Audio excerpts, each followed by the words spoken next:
لونڈیوں کے ساتھ جنسی تعلقات کی اجازت کیوں دی گئی جبکہ اسلام خود سیکس ڈسپلن کا پرچار کرتا ہے، اور لونڈیوں کی خرید و فروخت کیا ہیومن رائٹس کی وائلیشن نہیں ہے؟ یہ مسئلہ ذرا ٹیڑھا ہے۔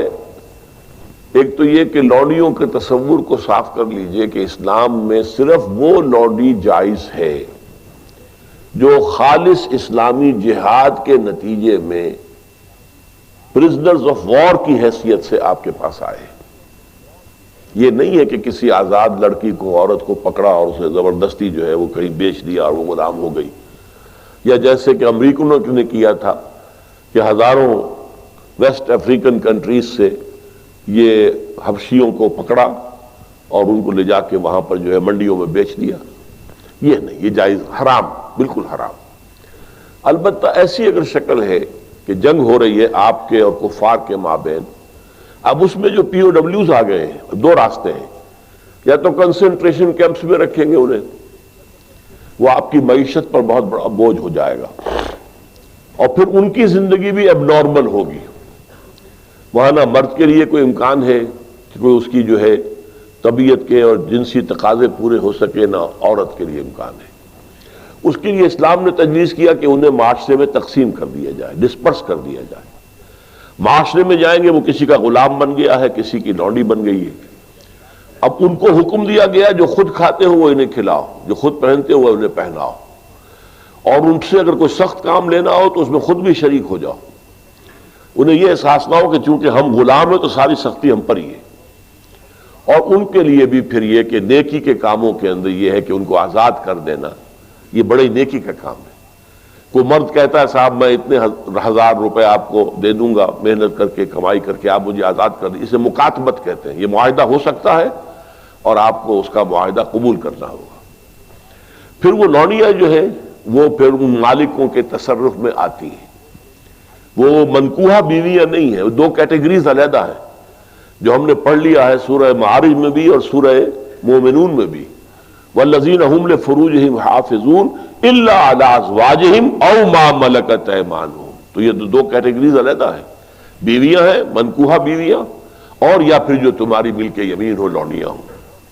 میں نے بتایا کہ ملک یمین اگر اس کے ہاں بچہ ہو گیا تو اب وہ ام ولد ہے، آپ اسے بیچ نہیں سکتے، وہ اب آپ ہی کے ہاں رہے گی۔ اور جہاں تک اس کے بچے کا تعلق ہے، وہ آپ کی منکوحہ بیوی سے جو بچہ ہوگا اس کے بالکل برابر ہوگا، اس کی کوئی بھی حیثیت جو ہے اس سے کمتر نہیں ہے۔ وہ بچہ آپ کا ہے، آپ کی لونڈی کا نہیں، آپ کا بچہ ہے۔ اسی طرح بچہ چاہے منکوحہ سے ہے تو وہ منکوحہ کا نہیں ہے، آپ کا ہے۔ یہاں تو ابن کے ساتھ بات چلتی ہے، بنت کے ساتھ نہیں چلتی۔ کس کا باپ کے حوالے سے بات چلتی ہے بات۔ تو اس اعتبار سے حل کیا گیا اس مسئلے کو ایک خاص انداز میں، اور اس انسٹیٹیوشن کو ختم نہیں کیا گیا۔ قرآن مجید میں جیسے تدریجاً شراب حرام کر دی گئی، تدریجاً سود حرام کیا گیا، اسے بھی حرام کیا جا سکتا تھا بالآخر، لیکن نہیں کیا گیا۔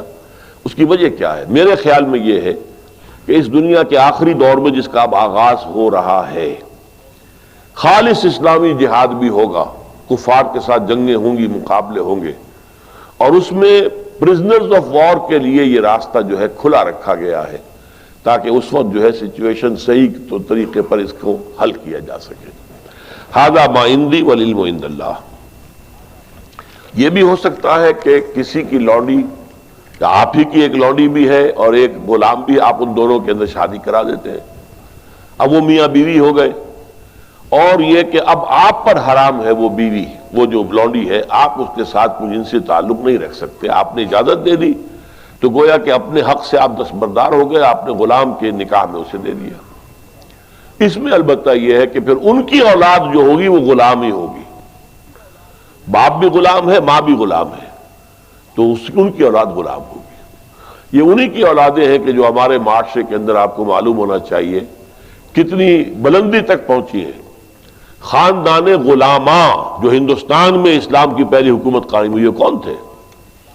قطب الدین ایبک غلام تھا، شمس الدین التتمش غلام تھا، غیاث الدین بلبن بہت زبردست حکمران تھا، روب و داغ والا، غلام تھا۔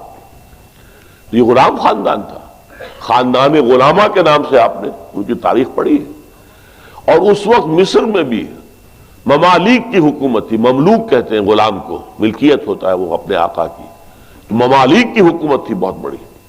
تو ان کو، اور پھر ہمارے یہاں بڑے بڑے ائمہ ہیں غلام، کہ جن سے جو بڑے خلفاء ہوتے تھے ان کے بچے بھی ان سے تعلیم حاصل کرتے تھے، تو ان کی جوتیاں سیدھی کرتے تھے، آپس میں لڑتے تھے. یہ مامون الرشید اور امین الرشید دو جو بیٹے تھے ہارون کے، وہ آپس میں لڑتے تھے کہ اپنے استاد کی جوتی میں سیدھی کروں گا، وہ کہتا میں سیدھی کروں گا، حالانکہ وہ غلام ہوتا تھا.